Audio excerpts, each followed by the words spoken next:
Welcome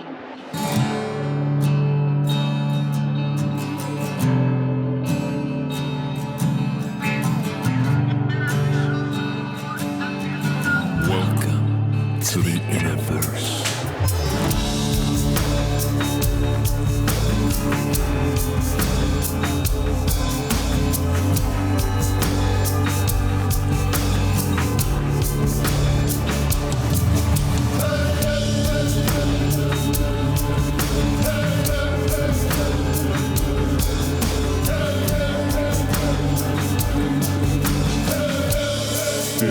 It's an illusion.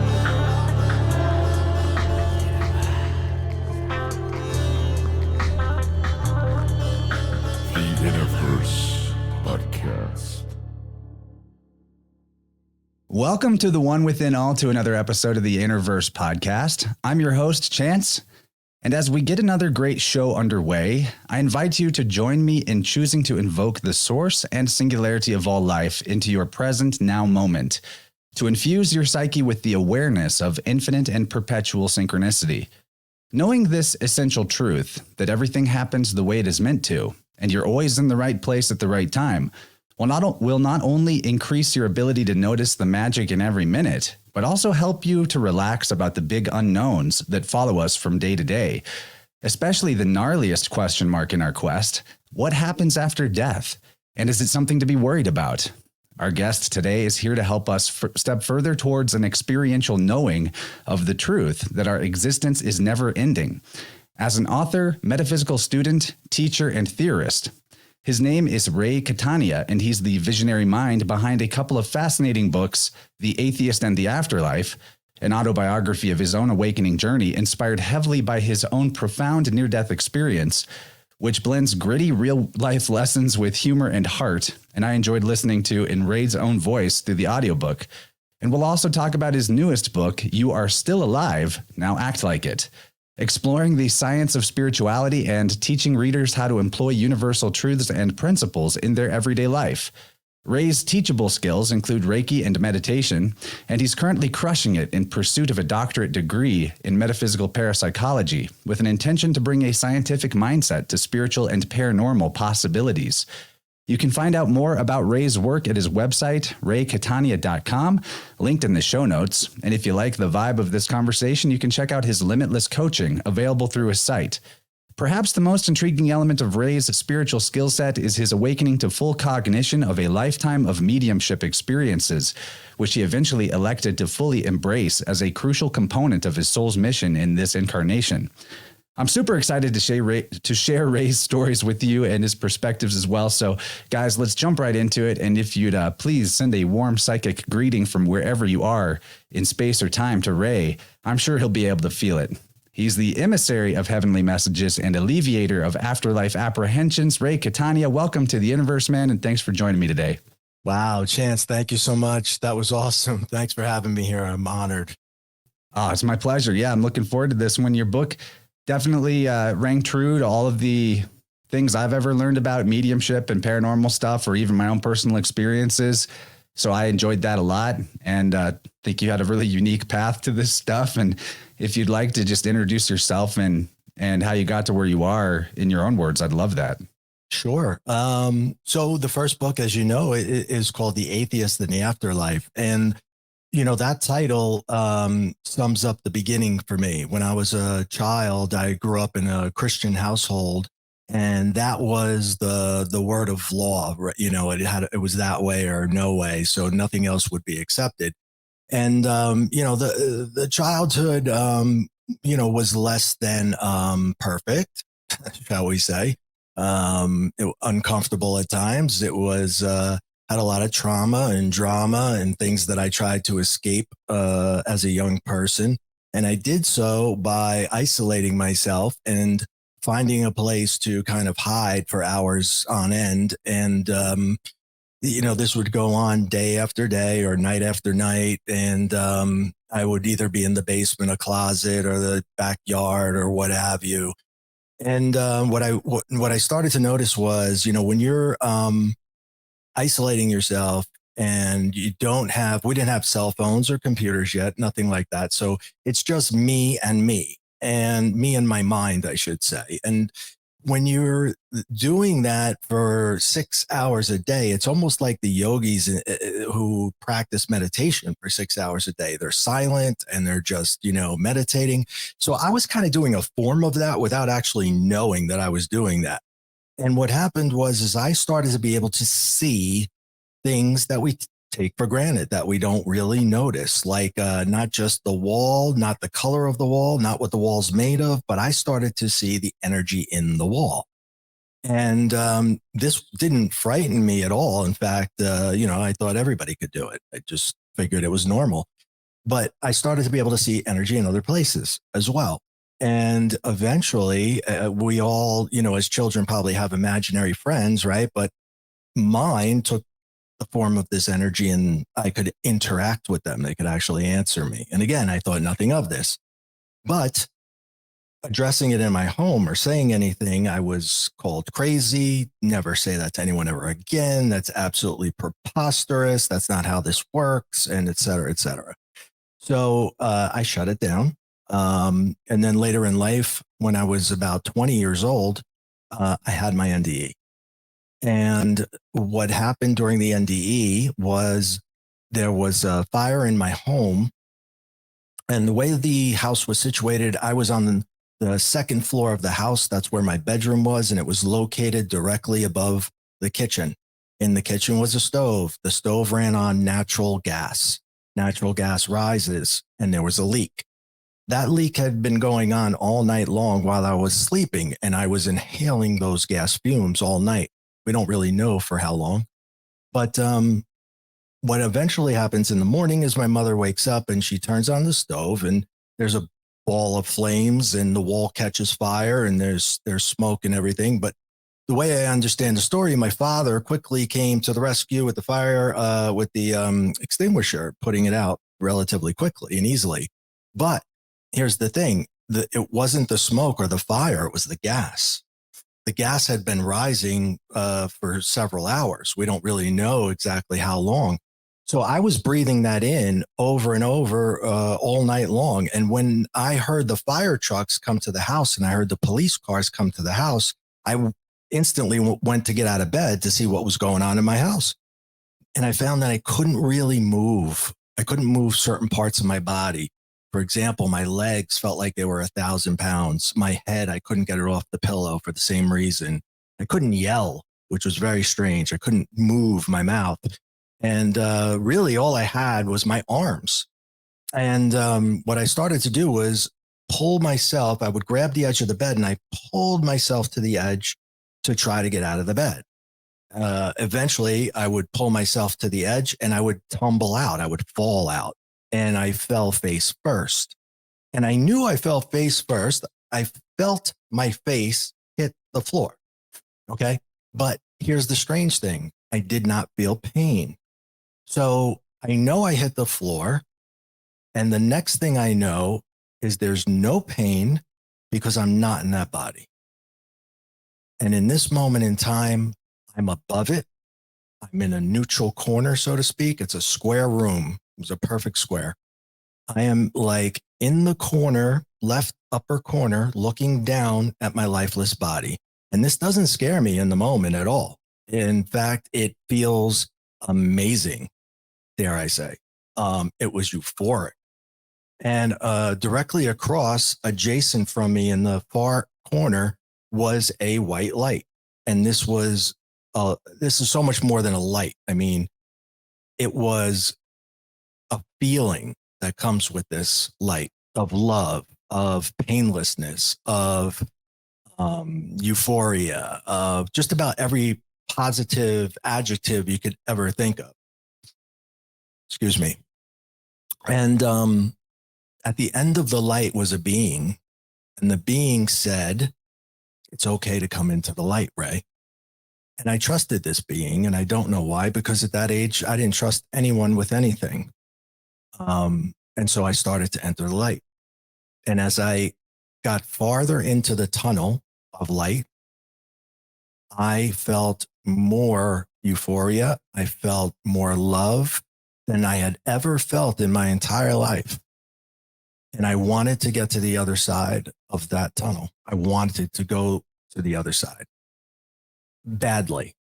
But here's what happens. My father must have heard a thump on the floor, and he comes running upstairs and he kicks in the door and he scoops me up off the floor. And he's screaming for the paramedics. My son, he's distraught. He's emotional. I had never seen him like that. Never really thought it mattered that much to him. We never really felt that bond. I never had that with him. Probably in my whole life, he hugged me 5 times, and one of them is when I'm dead. So I wanted that in my life. That was missing from my life. So I asked the being if I could go back. And when I woke up, I was no longer in his arms, and I was no longer in that room. I woke up on the living room floor, and the paramedics are working on me, and they have all their tools and their gadgets, and they're doing their thing, and they're yelling back and forth, bring up the truck. We got to bring them in, which meant ambulance. And I'm like, guys, get off me. What are you doing? I feel great. In fact, I feel better than great. I feel awesome, because that euphoria was still inside of me. It was still all in every cell in my body. It just felt amazing, and I've done a lot of drugs in my day. This was the best feeling I've ever experienced in my life. So I'm trying to express that not only am I fine, I feel fantastic. And then I make the mistake of saying, hey, didn't you hear the voice? Did you see the light? And now these guys are looking at each other like, okay, what's wrong with this kid? They're like, first of all, you're not all right. You're going to the hospital. And I shut up about the light and the being because they're going to take me to the wrong hospital if I continue with this line of statements. So again, I'm thought of as being crazy whenever I bring something up. They brought me to the hospital. I was released the next day. I was fine. I come home. I try to explain what I saw to my mother first. I'm crazy. You're out of your mind. That didn't happen. It doesn't work that way. Blah, blah, blah, blah, blah. Again, I'm crazy. So I put this in a box, and this is how I do it. By the way, there's still no computers for me to look this up on. I have no cell phone. They're not invented yet. And there's nowhere for me to go to get any information. And the only people that I have in my life that I can confide in tell me I'm crazy. So this is the way I looked at it from an analytical standpoint. I figured I fell in front of a window on what was likely a sunny day, and that was the white light. I inhaled so much gas during the night that I was hallucinating, and that was the voice and everything else that I saw and heard. And that's the way I chalked it up. And I put it away. It was easier this way. It was easier because I could remain the atheist that I wanted to be. And it allowed me to not address it and not deal with it and not think about it. And this lasts for probably a year, but things start to get really strange in this year because I am now able to know things, see things, hear things that I wasn't able to do prior to this N.D.E. It's almost like the floodgates opened, and here's a kid who can see energy, and now I cross over to the other side and I come back and I bring a whole lot of it with me. And I remember I moved out of that house and I moved into my first apartment. And it was going to be like my bachelor pad, right? And sorry, I have allergies. It was going to be my bachelor pad. And I'm like, we're going to have, girls over all the time. And we're going to have parties. And this is going to be great. And all my friends are going to be here. And none of that ever happens. Because from the day I move into this new apartment, it feels like it's already filled with people. And that's because it's filled with the energy that I can now feel and see even better than I could before.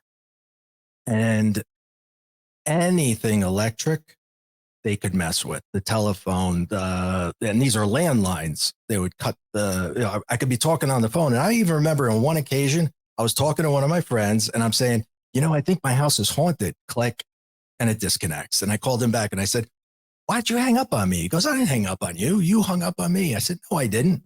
Anyway, what I was saying is, I think the house is haunted. Click.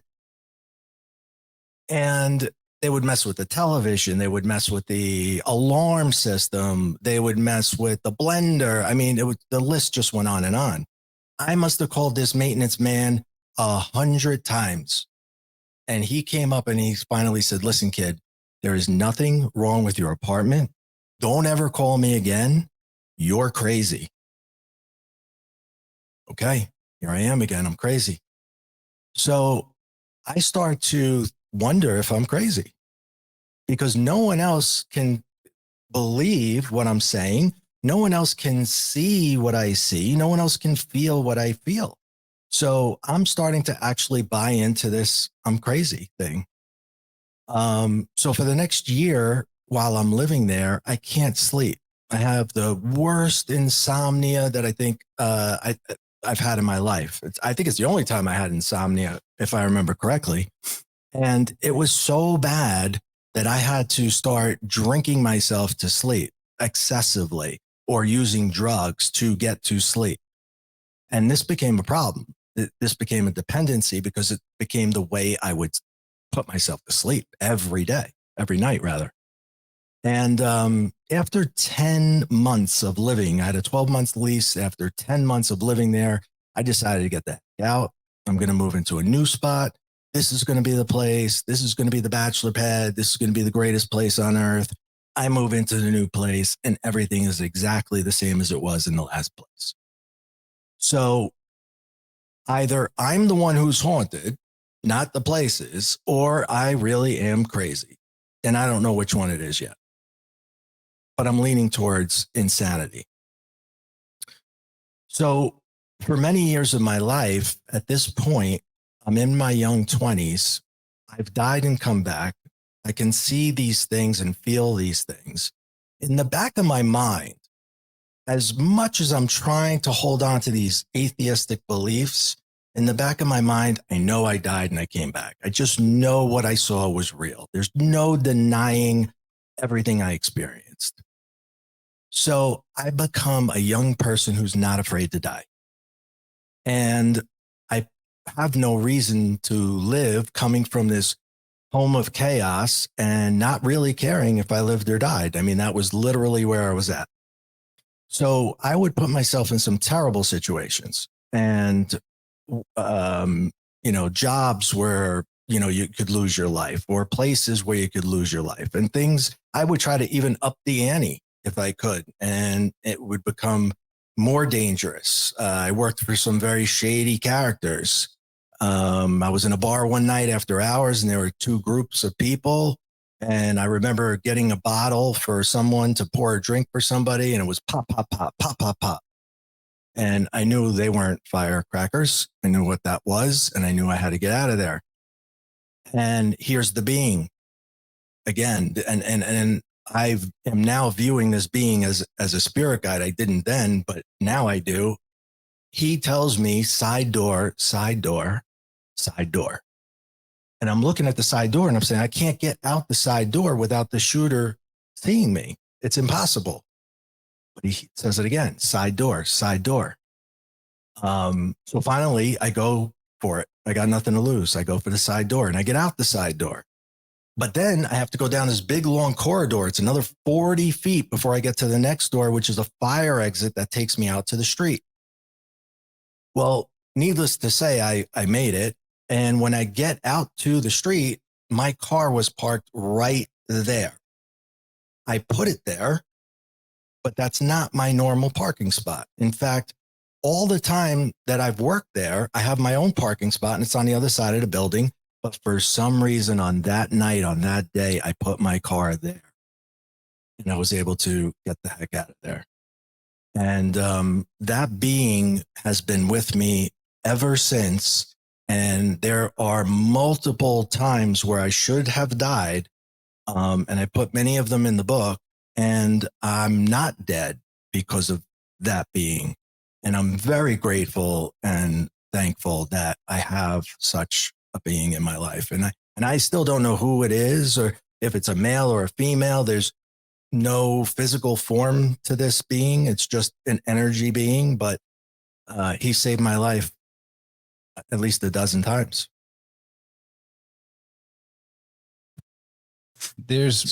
Rarely do we get such a great story in a podcast interview that flows so nicely. So and we're just kind of cracking the surface of it, right? We haven't even made it to where you start fully embracing all of these interesting abilities that you came through the other side with. But I wanted to know, are you familiar with the Oracle at Delphi in like the ancient Greek mythology? I can't say I am, no. I figured you might not have heard this, because this will kind of blow your mind about your own N.D.E when you're 20. So the mythology around the Oracle at Delphi was that it was situated in like a cave or something. And the story is that the god Apollo slew a giant serpent called Python, and its bones, or its body, was like under the earth, decaying and rotting. And from this decay, these gases were rising up through the cracks and fissures inside this cave. Okay. And the oracles, the ones who could prophesy to the generals and emperors and such, they would sit over these fissures and inhale the gas. And it gave them this kind of euphoria and mania that they were able to do their prophecies through. Wow. When I heard your story the first time, I was like, that's the Oracle at Delphi. That's crazy. You were inhaling gas. That is definitely mind blowing. That's crazy. But there was that crossover. I don't think they died, but dying and coming back is like the I can't even put it into words. It changed everything about my life in the direction that it was going to go, how it was going to go, things I could see, things that I could experience that I couldn't experience before. I hear some people, they come back and they can all of a sudden play an instrument that they couldn't play, or they can do this or they can do that. It's magical, because just being there for a half a second is like, I guess, being there for a decade and learning things in a millisecond. I don't know. I never made it all the way across. I wish I had, because I really want to see what it looks like on the other side. I only went maybe halfway, but I can only imagine what it would be like if I went the entire way. But to go back to the story, after this instance, there are several more where this individual, or I should say this being, saves my life. And I go on for about, I don't know, the rest, another 8-9 years or so of using a lot of drugs, alcohol, to try to turn this off, right? Because this is the only way I can cope with it. Nobody believes me. I got to turn it off. And this is my method of doing so. But then I get married, and then I have 2 kids, and now I have to take life seriously. It's not, I have a reason to live now. I've got to take things seriously. So the first thing I do is check myself into rehab. And I literally drove myself to rehab, handed them the keys, and said, don't let me out until I'm okay. Then when I got out, I went back to college and I got my degree, and then I got a very good job, and I worked my way up the ladder. And then I got another job, and I worked my way up that ladder. And so my kids didn't go without anything. I gave them everything I possibly could give them, the things that I didn't have, including that love and affection, and just, letting them know how I feel about them, and letting them know they can talk to me, and just really doing the opposite of everything the way I had it. And I don't blame my parents, because I realized that where they came from was 100 times worse than the way I had it. And we always try to do better by our kids. And I'm sure I did better by mine, but I'm sure there's things I screwed up, because you don't know what you don't know. And, looking in hindsight where my parents came from, it was pretty messed up environment. But now I have these kids and they are dependent upon me, and it changes everything about my life. So I've got my, together, and I'm moving forward and I'm doing well.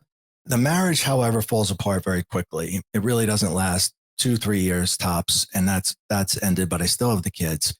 And for many, many years, I might date on and off, but I didn't want to bring another woman into their life because I just felt like they wouldn't be ready for that until they were older. So as they got older in their later teens, then I decided to, look for someone seriously. And I went online like many people do nowadays. And I went to different websites. And when you go to these websites, they give you examples of women that live in your area to try to get you to join the site. So you'll spend the money. And I was going through them. And what happened was I came across this one particular site, and there were 4 women in my area that were on the screen. And the third one down, I will not forget, I looked at her and I just felt something that I never felt in my life. And it was undeniable. You talk about love at first sight. This was like I had known her many lifetimes. This was not at first sight. I felt like I knew her. I had been with her. That is my wife. There she is. So I joined the site just to send one email to her. And I tell her this in a crazy kind of way. And I just basically said something like, I just want you to know this is the only email I'm sending, and it's only to you. And that's because you're my wife. You just don't know this yet. And by the way, my name's Ray. And I made it sound a little funnier than that. And, in the book, I think I actually copied and pasted the way I really said it. And, but she found it funny. And she got back to me and she's like, "You're crazy." And I said, "I know. Everybody tells me that. But do you want to get together sometime?" And we did. And we started to date. And to this day, we're still married and we're still together. There's no question she's my soulmate. And you'll know that in the next 5 minutes why. When I meet her, as we start dating, and I guess this happens with everyone, when you start to get serious with somebody, the question that always arises is, so what are your spiritual or religious beliefs? And I was like, oh, no, not that question. And I was like, what are yours? And I was going to just go along with whatever she said, yeah, me too. But she was too smart for that. And she was persistent. And I said, honestly, I don't know what they are. The truth of the matter is I really don't know. I didn't share with her anything that had happened yet. And she says, well, here's what I'm going to do for you. It's your birthday coming up, and I've decided to buy you a spiritual clearing for your birthday. I have no idea what this is. I was like, is it like a massage? And she's like, absolutely not. Definitely not. And I was like, oh, okay. As long as we have cake. And she goes, we'll have cake. Don't worry, honey. And so the clearing takes place distant. So I'm not present. I don't have to be there. I'm at my office. I'm at my desk, and the woman calls me up on the phone. And she tells me what she's going to do and how she's going to do it. Also says, don't make any life-changing decisions for the next couple of days. And don't make any appointments for this day. Just break any appointments that you have. And I said, okay, I can do that. So after she's done, she calls me back and she says, this is what I saw. This is what I felt. You needed this cleared. That was cleared out. This, and she goes on and on and on. Tells me a bunch of things. Now, I'm very politely not believing in any of this, and I just thank her for her time, and I hang up the phone. But she did say, if you feel off, to give her a call. Now, within a couple of hours, or maybe an hour, I get up from my desk and I walk to the bathroom, and what happens is my equilibrium all of a sudden is off. I'm like wobbly. And I'm like, nah, that can't be from that. That's ridiculous. And I go into the bathroom and I do what I got to do. And then I'm on my way out and the same thing. Like, I'm dizzy. My equilibrium is off. I feel really strange. Not only that, but now the room is filling up like my apartment did when I was 21 or 22. And now I'm getting freaked out because I had this handled. I had this at bay, or so I thought. And now here it is again. And this was a Friday. I was at work and I left work because I said I had a headache. I'm going home, and I went right to bed. But before I fall asleep, this is the first time ever an energy being shows himself to me in human form. And this is how it happens. I get these vibrations. I see lines shooting across the room. I see the little swirly energy in my eye. And then what happens is what appears to be a movie screen, not literally, but a movie screen opens up in my mind, in my third eye. This is not my eyes. It's not my ears. It's here. And I can see this in my mind. And there's a man on the screen, and the man says to me, I effed up. I made a mistake. You can help her. I cannot. I have no idea who this guy is. I don't know what he's talking about. I don't know who can be helped with what. And I'm a little freaked out, to say the least, but I just figure I'm imagining it. And I try to go to bed. I wake up the next day. Here he is, first thing in the morning again. I effed up. I made a mistake. You can help her. I cannot. And he's almost like dead center, which is in the mediumship world, to be close to center means you're very powerful on the other side. It's not easy to do that. So very forcefully, he's coming through, and he repeats himself over and over and over all day long on Saturday. Again, who am I going to tell this to? Who am I going to share this with? Where am I going to get information from? I'm going to be called crazy all over again.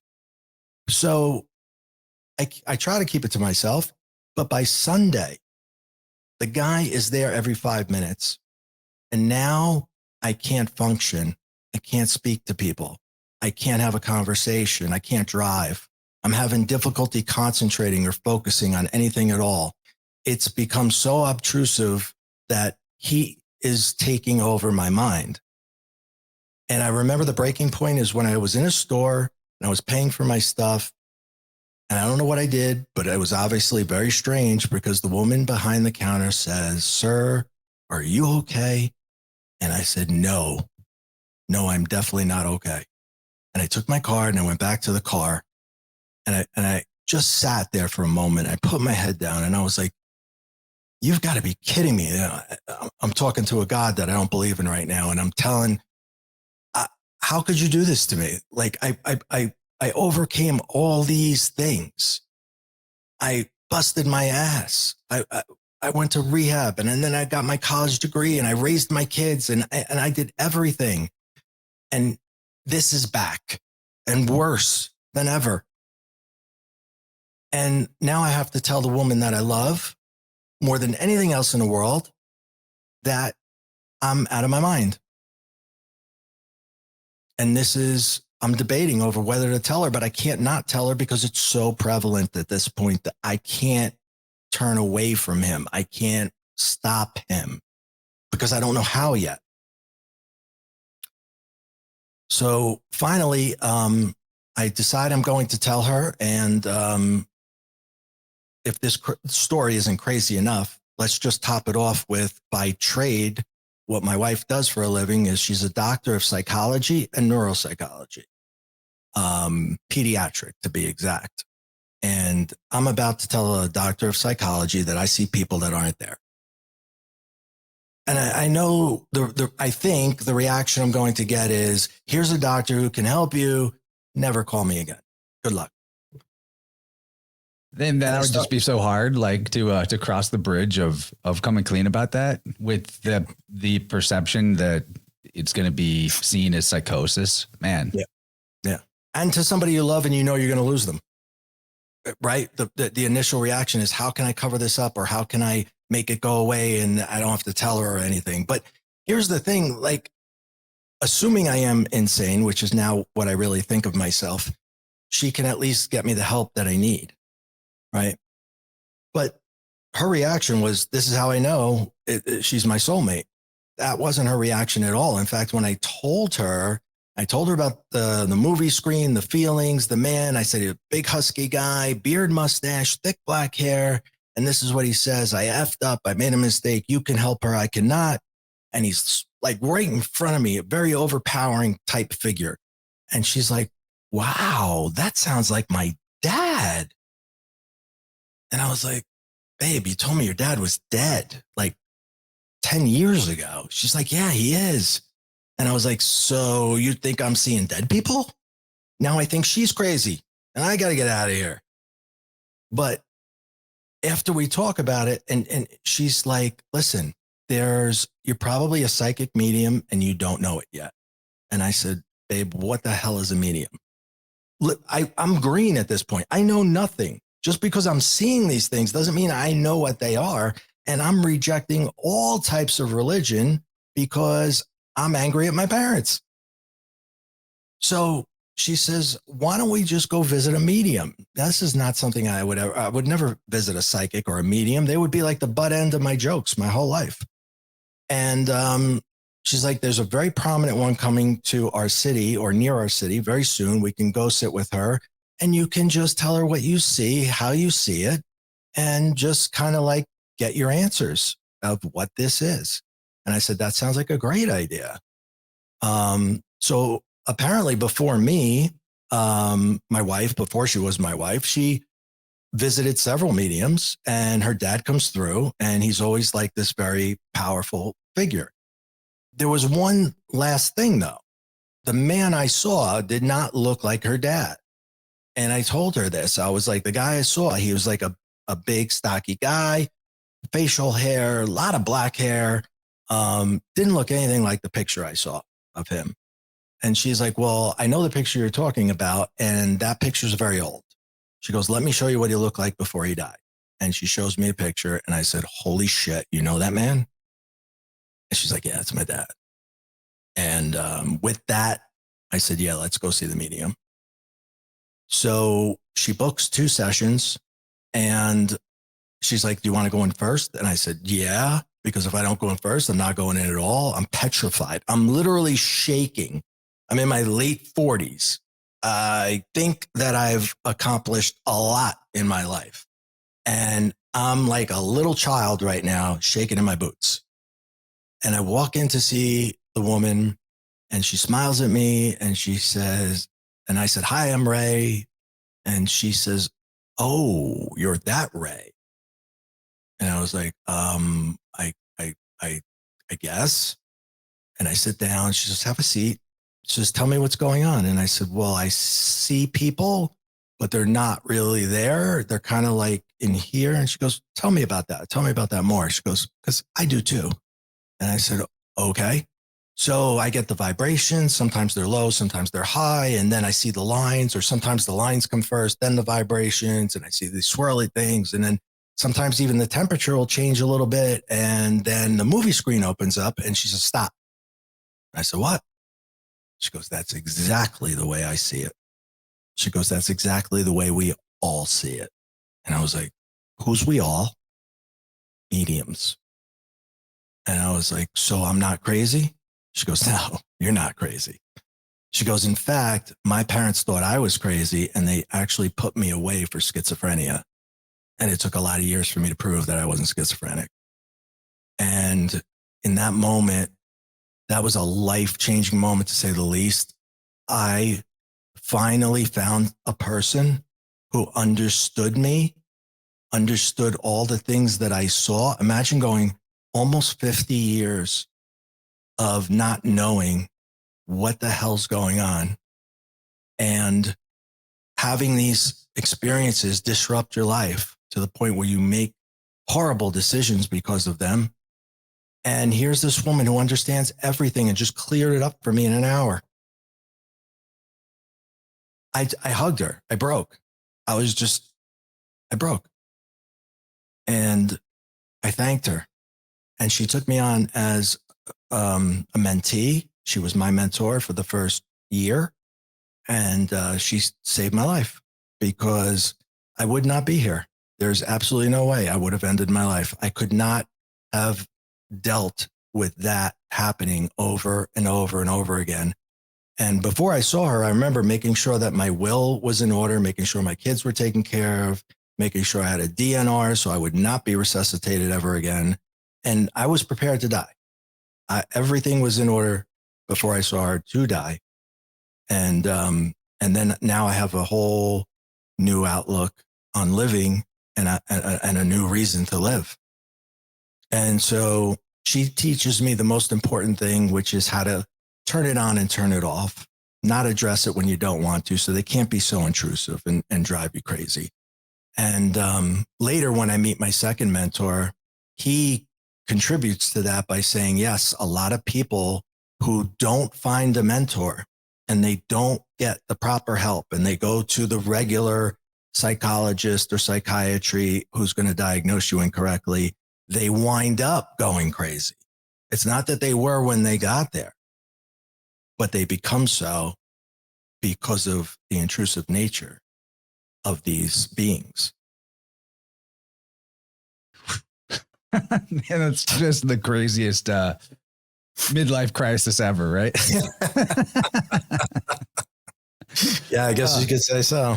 I love in the book how you go way into detail of like journal entries and step by step through the process of starting to sort all this out. Like I said, I resonated with much of your experience due to having had a lot of similar experiences myself. I remember in my early 20s, I used to do a lot of psilocybin, kind of recreationally, but also kind of for my own spiritual progression. And what turned me off to continuing to use it was that even the smallest amount would put me into this place where there were people that no one else could see that were in my peripheral vision. And if I looked at them or paid any attention to them, they would start coming closer to me. And I could even they would get really close. I could even feel them like touch me and stuff. And that, I was not ready for that. I was quite freaked out by that. I totally swore off psychedelics after that point. And I'm not sure exactly how I switched it off completely, but I'm really curious about the turning it on and turning it back off. If you could elaborate on what that's like, because maybe someday I'll be in a place where I want to explore those potentials some more. Because I've had some full on like mediumship messages from a deceased person for a specific person. Things happen to me as well. And, it's intense, especially intense when you're surrounded by people who are there, but then there's these people who they can't see. And it's like, even though you're around other living human beings, you feel super isolated in that. And it's a lot to handle. Yeah.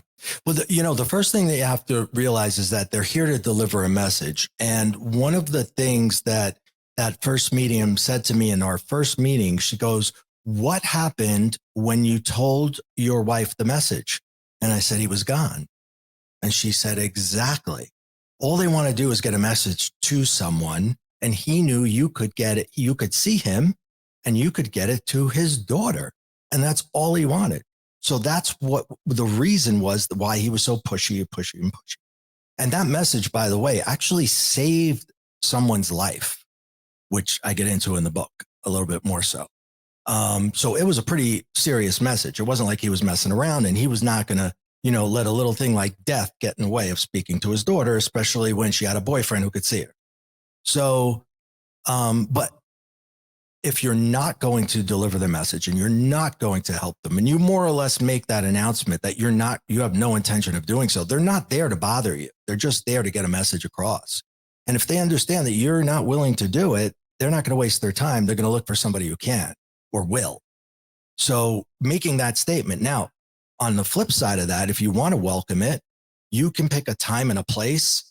And when I say time, you can't say like 2:00 because they don't know what 2:00 is. There is no time like that, but you can say tomorrow afternoon when I am in the living room, I will be present, and anyone who wishes to come forth may come forth with their messages.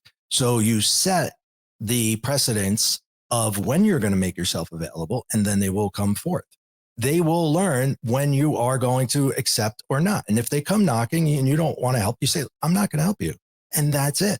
They're not going to stick around because you're not going to help them. So, I mean, there's more to it than that. It's not that simple, but I'm trying to give you a very simple summary of how it's done.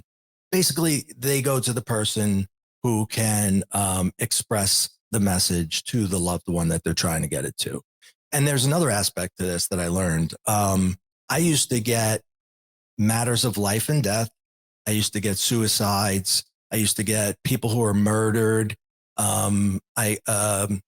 People who were sexually abused. Like, I would get the worst stuff. And eventually, when I was with my second mentor, I was in a class, and I'll tell you a little bit about that. And when I was in the class, I was getting all of this stuff, right? Some of the other people were getting like lovey-dovey stuff, like just tell so-and-so I love them and blah, blah, blah. And I was like, why don't I get any of that? You know, why can't I have lovey-dovey stuff? You know, it was almost like Beetlejuice was up there and meeting people. And he's like, so what are you here for? Drug overdose? Okay, go see Ray. What are you here for? Oh, you know, I got murdered. Okay, go see Ray. What are you here for? I want to tell so-and-so I love them. Okay, go see Susie.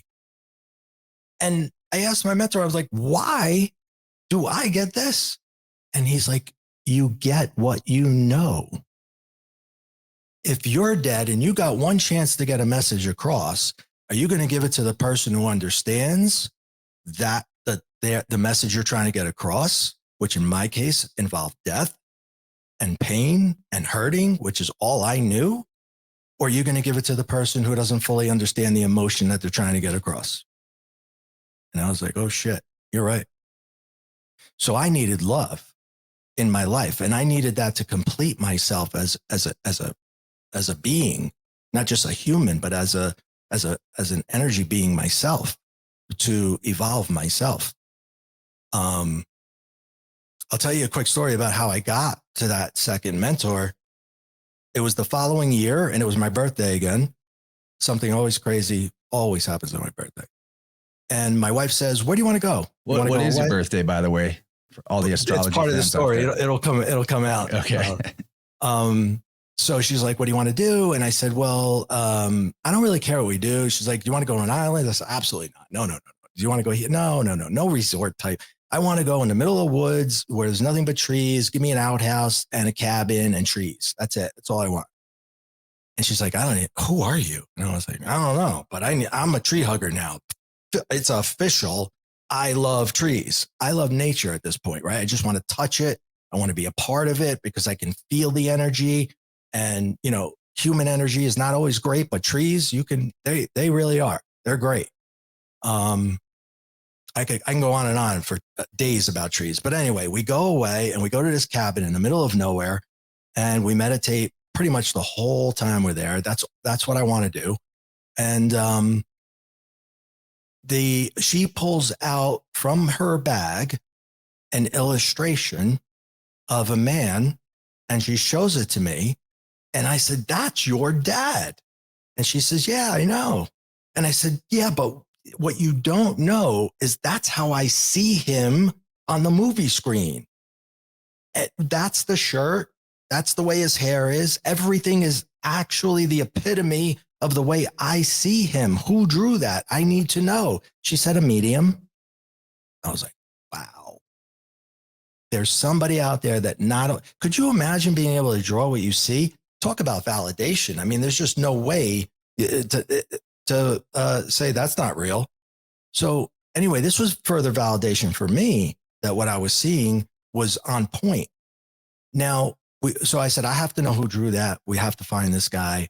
And we look him up, and right on his website, it says, now taking applications for a 2-year mentorship program. You have to apply by February 15th. It was the 13th or the 14th on the day I was reading it. And she said, are you going to apply? I said, that's divine intervention. February 15th is my birthday. So I fill out the application, and it's a very small application, right? It's not the real application. It just puts your name in there. And then you get the real application, and it's huge. I mean, it's like, this thick, essay questions, and you have to go through the experiences that you have.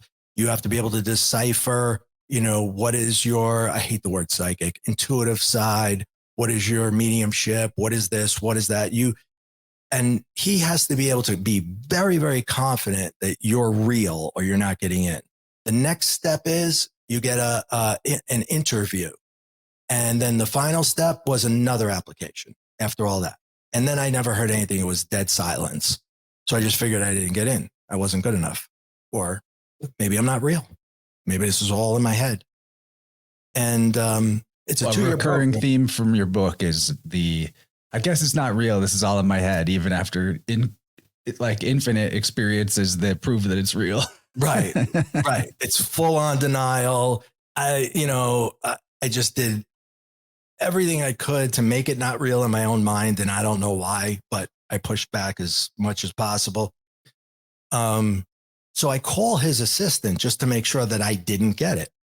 And let me tell you a little bit about this program. It's a 2-year program, right? It costs several $1,000s because for 2 years, it's a mentorship. So you have full time access 24/7. And she says we didn't make a decision yet at all because there's hundreds of applicants. And I was like, hundreds of applicants. I was like, oh, okay. I respect that. And I hung up the phone. Now I'm doing the math, right? Because instantly the first thing that comes to my mind, you take several thousand, you times it by a couple hundred or 100 people, you're talking about several $100,000. Okay. So I'm thinking, I don't know what I'm thinking. I'm just seeing the money. And eventually I do get chosen. And I was number 11 of 11. 11 people were chosen. And you get a lot of messages that come through with 11:11 on the clock, according to the book. Yeah, I did, absolutely. But look at the integrity of this man. To turn away, he could have said, "Yeah, you're all real. Come on in," or he could have said, "Half of you are real. Come on in," and made a killing. And instead, he forewent that. He let that go to take the 11 that he felt confident enough that were real. That doesn't mean the other ones weren't real. It just means he couldn't get them to a point where he felt comfortable about them being real. Because this was a mentorship. This is not a beginner's program. This was like more of an advanced. And I'm there with 10 other people that are doing readings. And I don't even know what the word means yet. So I'm not the most popular guy in the group, needless to say. It just came naturally.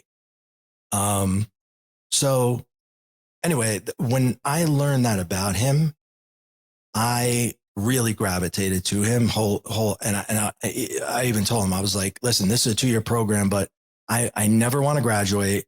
I'm with you for life. And I told him, I was like, you're kind of the dad I didn't have. And I'm not leaving. And I think I'm in my 5th year or something of a 2-year program, just like college, come to think of it. So that's the story of how I found my second mentor. Super cool, man. There's so much that we could continue getting into, but I think I want to ask you about, while we're in the first hour portion here, if there's anything you've learned about like what life is or the purpose of life or the progression of where we go after we're dead by communicating with afterlife beings or like the realms that, the succession of realms. I'm really curious if you've asked those kind of questions to guides or to deceased people. Yeah, there's a lot. Where do we start with that answer? There's a lot there. Let's go first with the fact that I love to match up scientific theories to spiritual theories. And that helps me solidify what is real, because I can actually attach a physics principle to what is. And I'll give you an example. I was trying to figure out, well, where do we go when we die? And I don't mean, is it heaven or hell? I'm not referring to anything like that. I mean, physically, where do you go? And why would you be there? So the first thing that I learned when I started learning, not the first thing I learned, but one of the first things is the first law of thermodynamics, which states very clearly that no new energy can be created and energy cannot cease to exist. It is always recycled from something to something. Okay. So if you fully understand that your conscious mind, your consciousness is energy, which is emitted from the brain. The brain is just an organ. The mind comes out and is emitted, and that's how you have consciousness, and it is an energy. Where does it go when you die? Because it can't cease to exist. We already know that. New energy can't come in. Old energy can't leave. Everything gets recycled. Where does it go? So we have this energy in our beings that we don't know where it goes. And then we have a particular energy that it covers 69% of the entire universe. We have no idea where it comes from. And that is called dark energy. And it just made perfect sense to me that that's the physical place that you go, because we always say when we die, the dead are right here. It's not like they go someplace else far away. The other realms are here on top of each other. They're just right here. So the next level up, if you will, is that fourth realm. And I believe it physically exists in the dark energy. Not dark because it's evil. It's not evil. It's dark because we can't see it. We can't see it. We can't touch it. We can't feel it. And that is where I personally believe we go upon death, the physical place. To answer your other question about guides and why we're here, I think that you have to look at the Buddha's explanation. I think is probably the best that I've heard or experienced. When he was on his deathbed, he said, "This is my seventh life and I won't be coming back. And I need you, my disciples," he was speaking to take my message to the next level. And the reason he wasn't coming back wasn't because of the number 7 or it was his seventh life. It was because he became enlightened in one life. So when you're incarnated, it's like a starting point. And before you leave this earth, you may not be on earth, but that's another story entirely. Before you leave or exit or die, you are trying to reach enlightenment. And if you do reach that state, you're not going to that fourth realm anymore. Now you're going to become that guide. You're going to be a guide to somebody else. You've mastered 3 and 4, and you're on your way to 5. And I'm just making these numbers because other people have called this the third realm. And I'm assuming the next one, therefore, is 4, and the next one is 5. I'm not saying any of this is, I'm just using other people's numbers. But the point is, we're here, we die, we're coming back until you're enlightened here, and then you're moving on. And that's the way I think it is. And again, this is just an opinion. I'm not stating it as fact, but it just seems to make sense to me. I like it. I personally agree that the energy cannot be created or destroyed is evidence for why our consciousness persists after the death of the physical body. And it's got to go somewhere. Yeah. And there's a lot more we could say on that. But as we're wrapping up hour 1, if you would like to tell people about, what things they can find of yours online or how they might work with you, what you've got to offer, or closing thoughts to the free hour listeners, I'd love to give you the floor for that. Sure. Thank you. I appreciate that. You can go to raycatania.com and you can find out more about the books. They can be purchased pretty much in any bookstore around the world in all formats. The audio version of the second book was just released recently, so now it's in all formats. And if you're interested in working with a coach or a mentor, I've become that so that I can help other people, not just those that are experiencing paranormal activity, but also I help people find their way to having a spiritual awakening. And I believe we have many awakenings on the way to enlightenment. I'm not enlightened. I'm not claiming to be enlightened. I'm a work in progress, just like everybody else. But I did figure some things out that I can teach others to give to them to experience their own awakening and get to their next level of consciousness. And if you're interested in that, you can go to my website and contact me, raycatania.com. Thank you for allowing me to say that.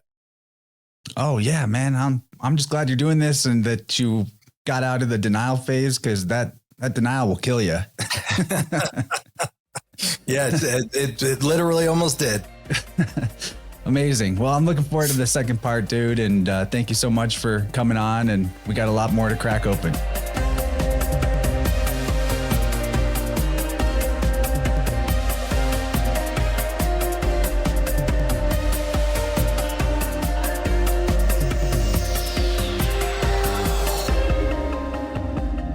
All right, everybody. Thanks for joining me. This was another great one. The question of psychic abilities and mediumship. Very interesting thing to talk about. I hadn't heard of Ray's work before or his story, but his publicist reached out and asked if we could do a conversation on InnerVerse. And after giving a bit of a glance, my gut intuition, my psychic premonition was, yes, I think I should look into this further and host Ray on the podcast. And it was definitely a magical talk. Like in terms of storytelling, I thought that the hour one storytelling that Ray gave us of his own autobiography was pretty good podcast listening. I enjoyed that quite a lot. A lot of what he talked about is in his first book, which I listened to on the audiobook. And why I was excited after listening to that book was because it not only checked all the boxes of the things that I've learned in my own research about mediumship and psychic abilities, but it also resonated to things that I had experienced personally and felt like a nice bundle of verifications that stuff that I've been through was real and I'm not crazy. And that's ultimately why I wanted to do this show, because there may be just one person out there, but probably more than one, who's had some stuff like this go on. Some knowings or some messages from people on the other side come through, and they needed to hear that they're not alone, that they're not crazy for this type of thing happening to them, and that there's even ways that you can learn skill sets to help you manage these abilities or even turn them on and off. So I thought this was great. Part two of the podcast was more of a conversation rather than Ray telling a story. So it has kind of a different feel, more back and forth. And in fact, at the beginning of the Plus extension, Ray validates some of my own mediumship abilities or experiences. I don't like to call myself any particular label, but I have had this type of thing happen to me before, intentionally and unintentionally. So that was nice to, get some verification, validation. We talked about energetic commingling, and the consequences of spiritual attachments. So that commingling referring to, people on the other side getting kind of entangled in one's aura, or even the way that our codependent relationships can create that type of influence on who we are or who we think we are. We talked about breaking the cycle of recurring negative life patterns from his perspective, deprogramming negative subconscious beliefs, making the ego more of a friend than a foe, how to put your problems into a bigger perspective, and then some interesting discussion about Ray's meeting of a being that he likened to Jesus, or who he thought might be Jesus. And I gave my theories about what I think that entity is, many different names and costumes of the one supreme being, firstborn, first mind out of the original source. And then the very last part we got into was talking on how to learn the language of your spirit guides that might talk to you in frequency and vibration rather than English. I bet a lot of you out there have had spontaneous ringing in the ears on the left or on the right, just a tone that will pop in. And what does that mean? How do you work with that? I've wondered that myself. I've asked a lot of people, how do you connect with spirit guides? How does that work? What are some actionable steps we can take to improve our ability to do that? And I think this was one of the better answers I've ever received. Most of the time, it's kind of a nebulous, fluffy, waffly type of answer, even amongst people that I like and respect. They can't necessarily explain how somebody else could learn to talk to their own guides. So I liked that a lot. Plus extension is all around a really good addition to a great podcast. Awesome idea to sign up on Patreon or the YouTube. a membership program or through my Rockfin, and you'll be able to get that and all of the extended shows that we do over here. The Inner World podcast with Dylan Sicosio, that's totally exclusive to supporters. And yeah, I like this one. And I respect Ray's choice not to be a professional medium. I actually agree with that. It kind of could be a plateau to get hung up on, where you're playing around in a lot of the time very lower vibratory energies, to use a new agey type of descriptor. But most of the time when a deceased soul has some message they're trying to get across, it's connected more to pain and regret than it is to love and appreciation. That's not always the case. It's not a 100% true blanket statement, but if you make that your life, if you make that your job, it's a very hard path. I've seen people struggle with that. So there's always beyond. There's always a higher level to reach for. You can look at mediumship superpowers, which I think we all have a way to access one way or another, and some people are just more prone to it, or like the N.D.E.ers, such as Ray, that open up to it spontaneously in a big way. But I think that, it's not something to stop at. I think there's always a better and bigger way to access the deep level of knowing. That's why I like biofield tuning. That allows me to practice some psychic experiences that have a cool physical, repeatable constancy to them. If you're interested in getting a tuning, you know what to do. InnerVersePodcast.com /healing, or there's a slash in there. InnerVersePodcast.com/sound-healing. Yeah. Lots of other good ways to support the show. You got typical new herbs. That's my favorite. Use the InnerVerse coupon code for 10% off. All of the links to all of the above will be linked in the description of this episode and every other. So I hope this one helped somebody out there that was curious why weird stuff was happening to them.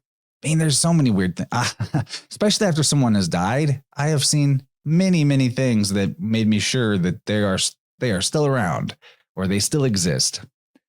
I remember one time an ex of mine and I were back at the house after a funeral for a friend of hers, and this friend and her had always played guitar together, or he'd played guitar and she would sing. So they had like this particular activity they like to do together.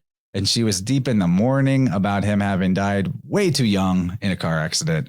And as she was like in the fields with that and really thinking about it, all of a sudden my guitar in the corner of the room, there was a pick that was in, how sometimes a guitarist will put their pick, like weave it between the strings at the top fret.